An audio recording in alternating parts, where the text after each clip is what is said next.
word you spend most of your time? Ilan yung isang araw?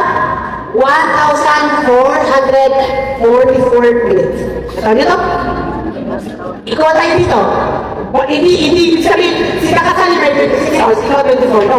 Lahat ng 8.2 billion na tao sa buong mundo, kabilang ang 2 billion na mga Muslim sa buong mundo, we are equal sa 24 hours. Ang tanong, saan mo ginagamit ang 24 hours? Ilang oras ka sa cellphone? Mga mami, naiinis ka sa anak mo? Ayaw magugas ang plato? Ikaw, ilang oras kang nag-cellphone? Maganda na yung plato, maintindihan mo ba? Maganda na. Bago natulog ka, kami na, cellphone. Pag-ising, ano yung nalala mo? Lahat mga ginawa, alhamdulillah, labi. Ahyana ba, na maamatana. May nahihinusyo. Kahayag na pag-alibin na ka na. Cellphone. Tapos gusto mong pumasok sa paraiso. Naglulungan pa tayo? Right?